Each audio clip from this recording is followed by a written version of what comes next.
Hey Facebook. Hi YouTube, Instagram, and Periscope. I hope everybody is doing well this evening. Hello, hello, hello. Happy Thursday. Well, this afternoon. I am on early. I am on 3 hours earlier than I usually am on Thursdays, guys, and there is a particular reason. I have a booking with a client at 5 o'clock, and it's going to take a couple hours, and I needed to move it up. And that's one of the great things about being the boss. I can change the times. All right, well, if this is your first time ever seeing my face, ever hearing my voice, I am Natalie Pierre-Louis. I am the owner and operator of NPL Consulting LLC, a business formation firm. What that means is I help you get all your business paperwork together. Things like if you need to get your EIN number, file your articles of organization, make sure you have appropriate contracts, hire employees properly, secure your brands through trademarks, patents, or copyrights. I help you get those things done. You may be asking why I am qualified to help you get those things done, and I am so glad that you asked. I have been a licensed attorney for over a decade. I've started multiple businesses for myself and others. I've had many careers in the realms of law, education, entrepreneurship, hospitality, and administrative support. And most important, I am very passionate about making business and legal education as accessible to everyone as possible. Not everybody has the time, money, or desire. Hello to whoever came in on Facebook. Not everybody has the time, money, or desire to go to business school or to law school, but a lot of people have amazing business ideas, and there are certain business and legal concepts that you just need to know if you're going to be successful in business.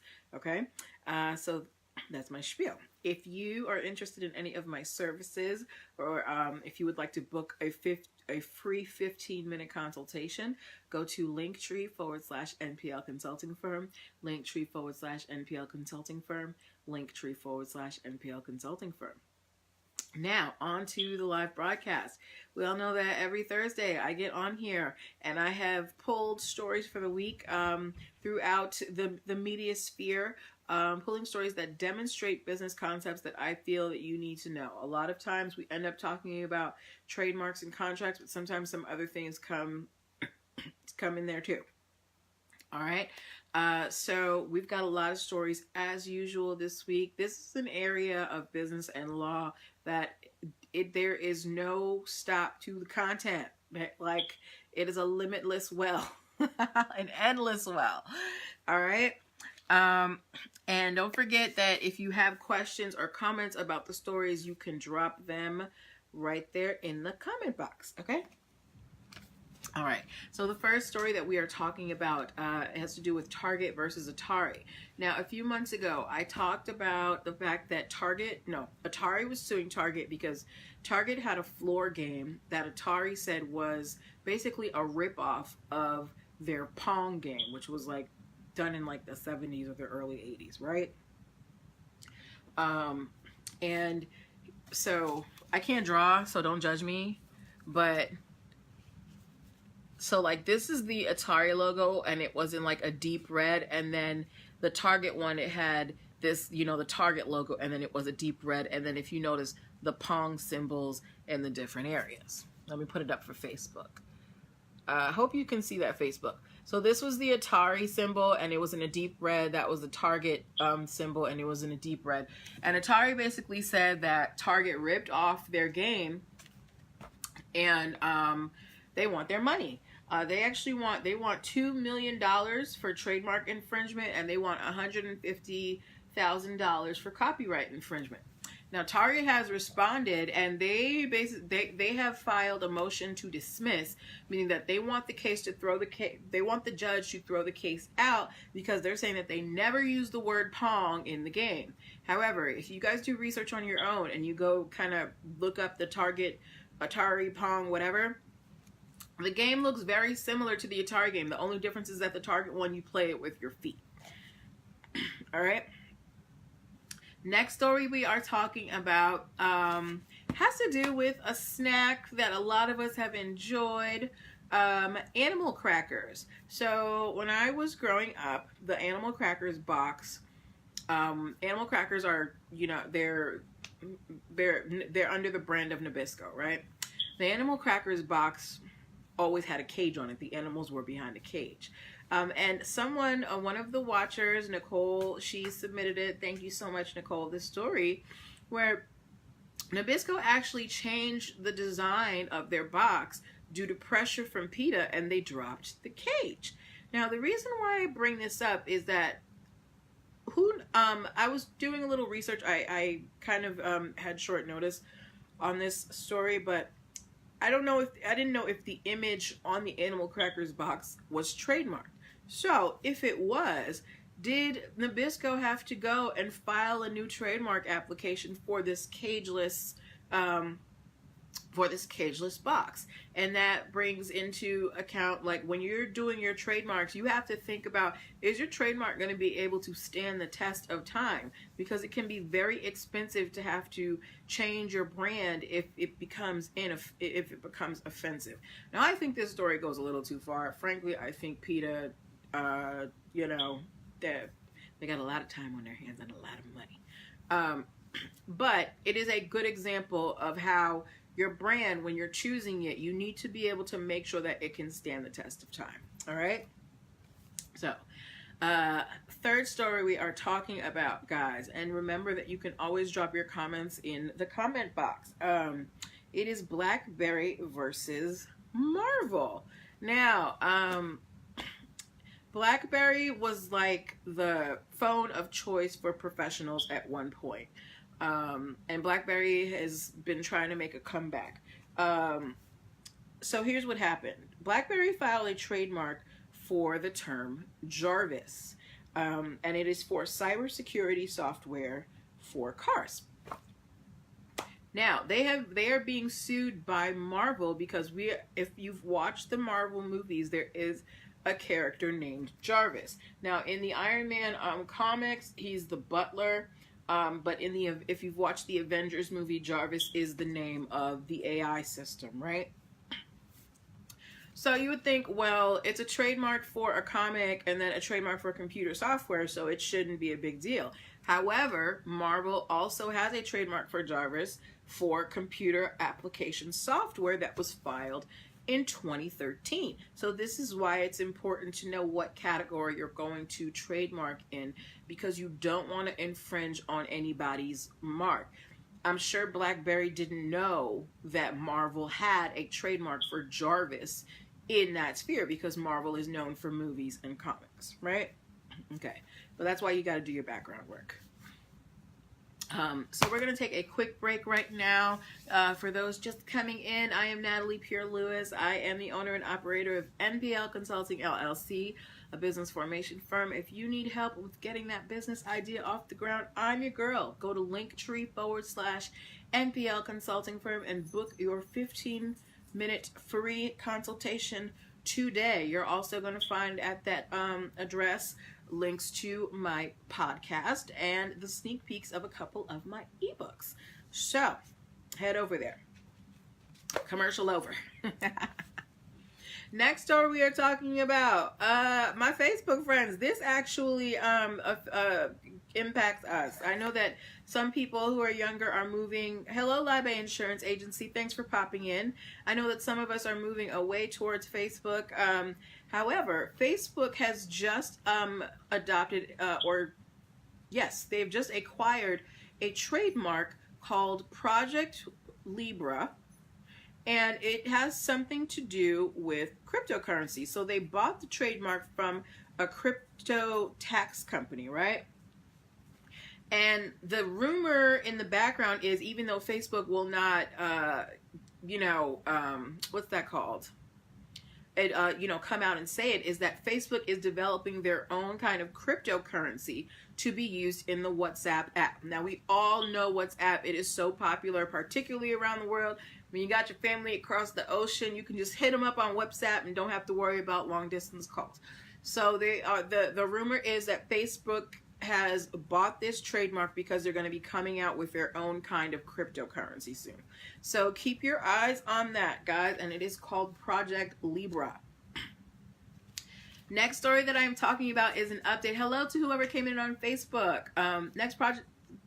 Story I'm talking about is an update on the Williams-Sonoma versus Amazon case. Now, if you don't remember, I talked about how Williams-Sonoma was suing Amazon because people were selling fake Williams-Sonoma merchandise on the Amazon site, and Williams-Sonoma said that Amazon was basically making it seem like they had a deal with Williams-Sonoma and it was trademark infringement and, you know, yada yada.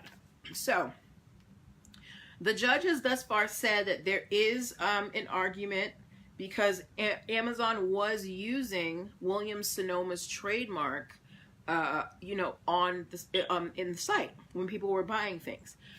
So there is the false impression of collaboration. Amazon tried to use a defense that eBay used to get out of it, but the difference between them and eBay was that eBay had an absolute disclaimer on their site saying that they were not affiliated with a particular brand. Okay? All right. Next story has to do with a burrito chain in Delaware. So there is a burrito chain in Delaware. It is called Illegal Pete's. The owner of the chain wants to take the Delaware location, wants to change the business entity. If you guys have ever heard me talk about business entities, you know, you've got sole proprietorships, partnerships, LLCs, and like 3 different types of corporations, right? So Illegal Pete's, it didn't say what the format of the chain of the restaurant was now, but they're trying to change over to an LLC in Delaware. However, Delaware is saying your name is really kind of unsavory and we don't want to let you change it to an LLC until you change the name, right? Now, Illegal Pete's has been around for 23 years apparently, and they've got 9 locations in Colorado, and they've got 9 locations in Colorado and somewhere else that I forget. Sorry guys. But the weird thing is Delaware has a lot of companies that have these kind of weird names, and some of them even have the word illegal in them.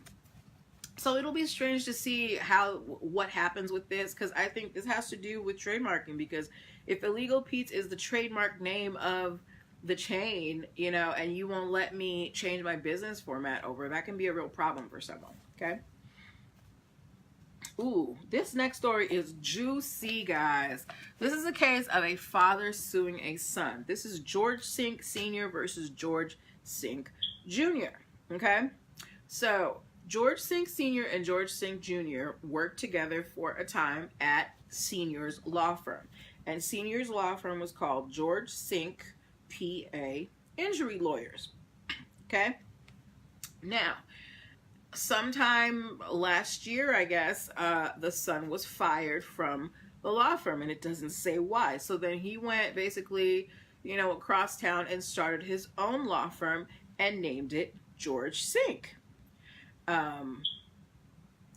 Dad sued him, and he is suing him for trademark infringement, unfair competition, cyber squatting, and name dilution.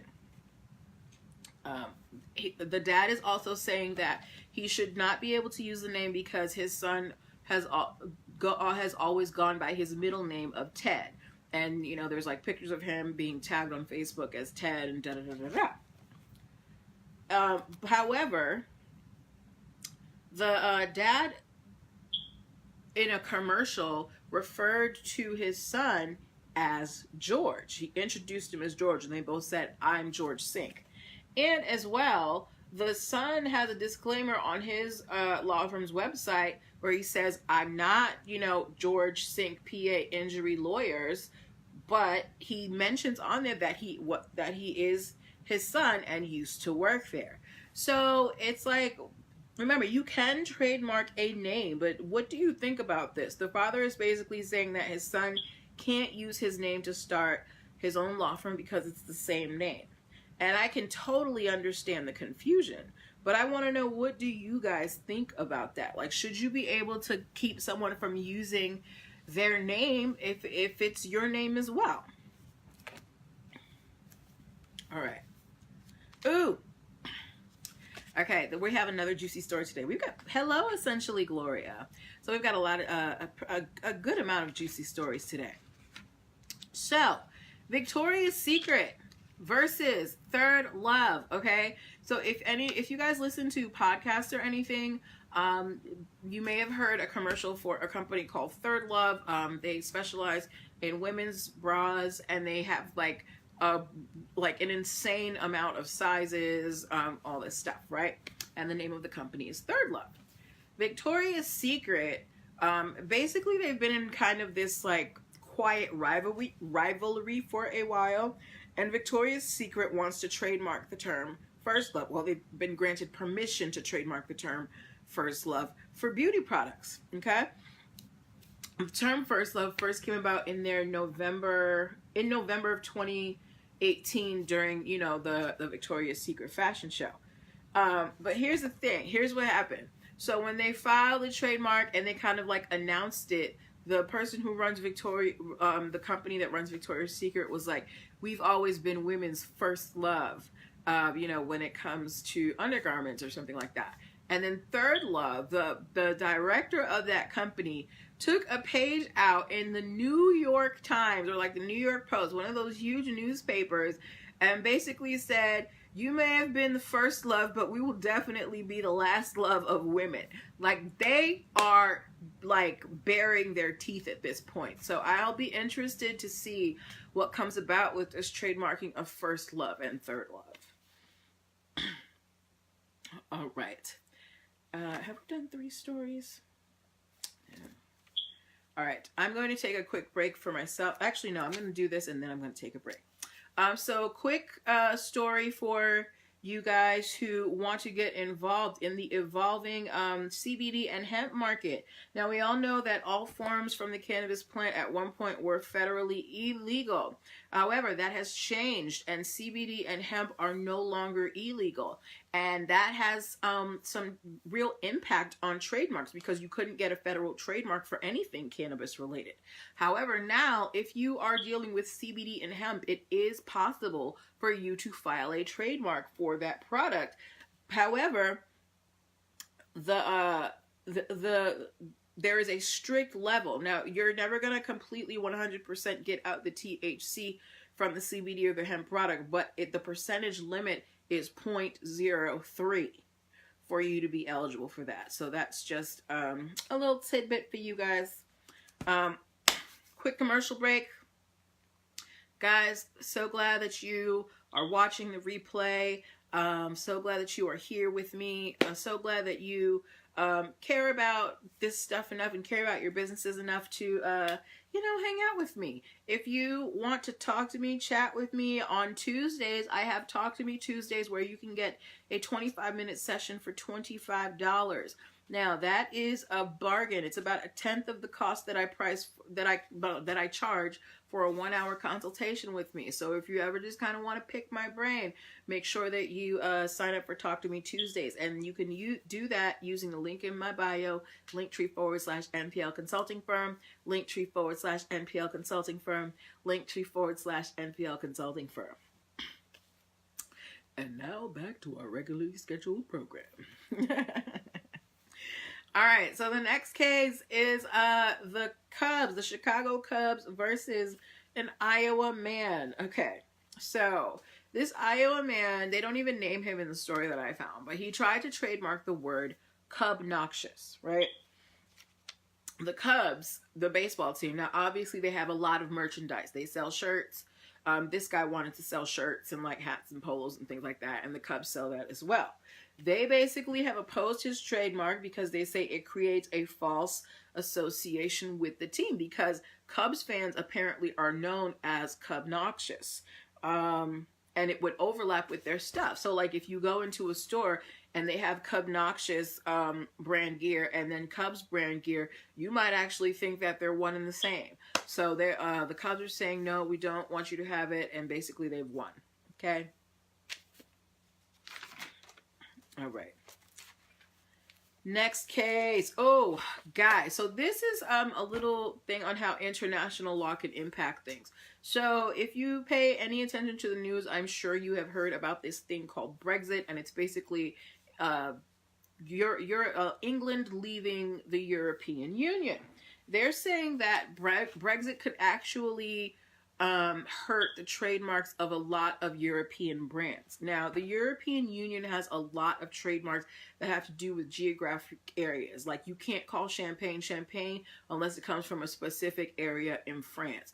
You can't call Parmesan cheese unless it goes through some process. Like, they are very strict about their trademarks out there. And what they're saying is if England leaves, they wouldn't be beholden to those laws, and it could mess up a lot of regional trademarks. Conversely, England would never lose its trademarks with the European Union. They would keep their side of the bargain, right?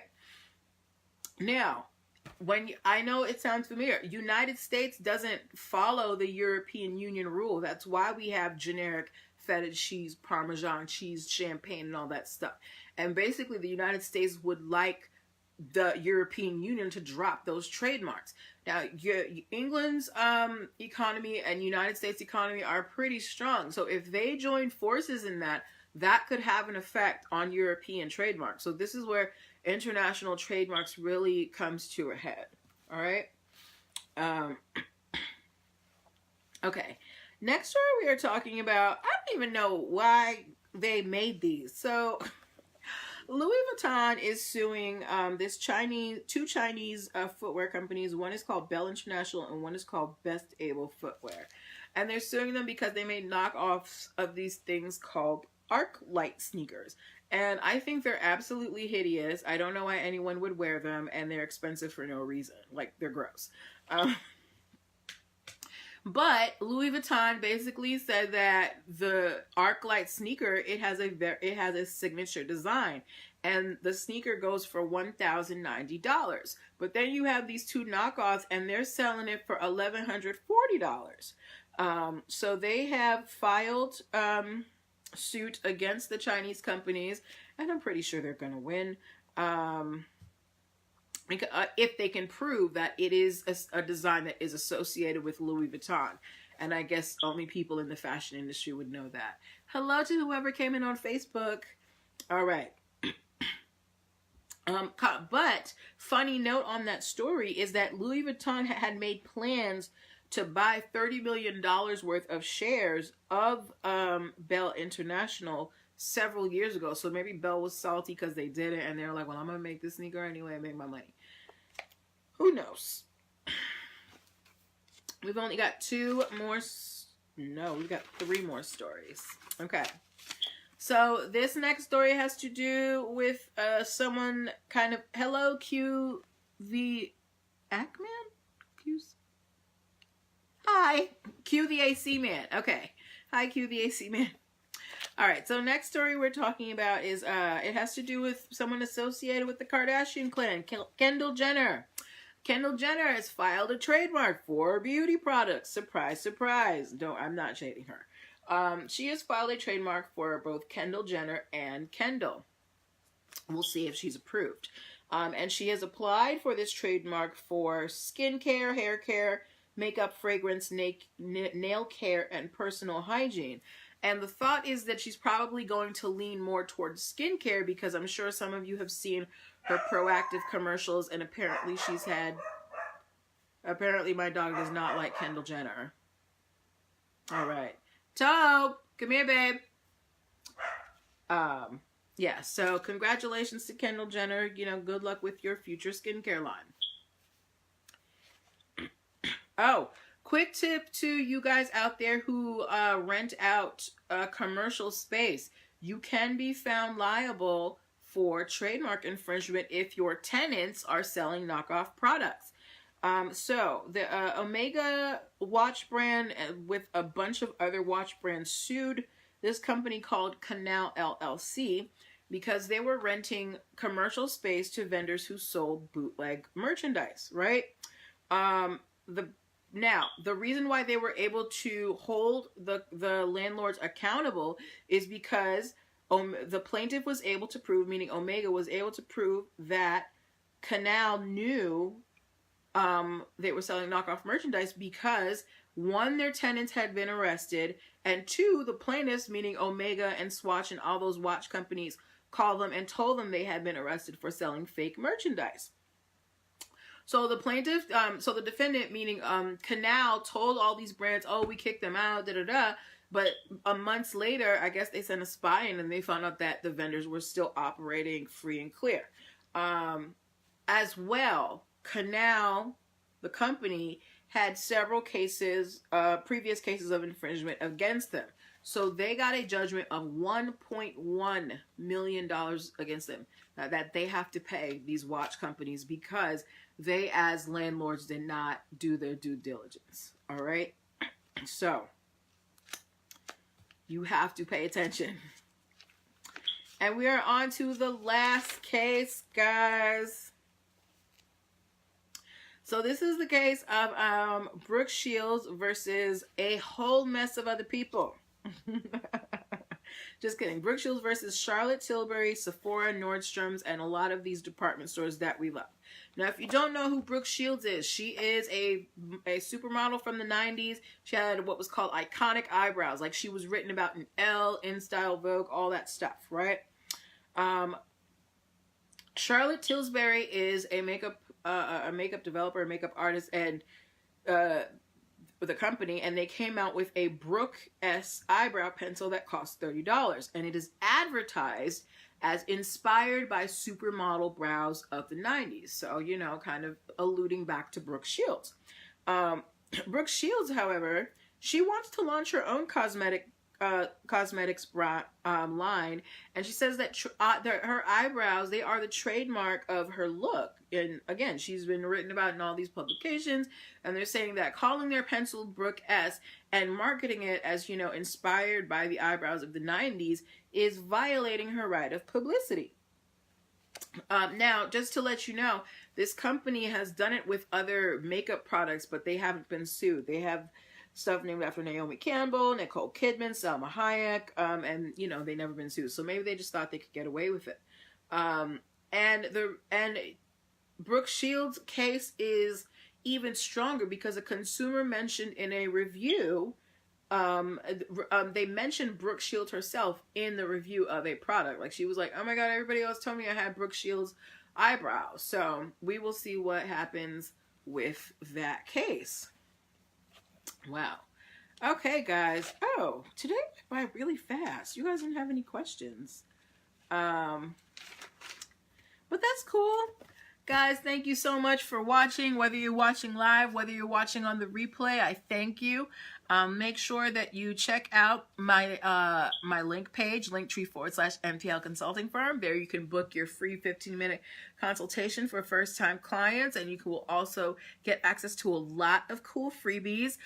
Go pick up. I know a lot of my followers out here, you guys, you make amazing things and people hire you. Go pick up the Crafter's Contract right now and secure the bag by making sure you have an appropriate contract. And you guys have a wonderful evening. Bye.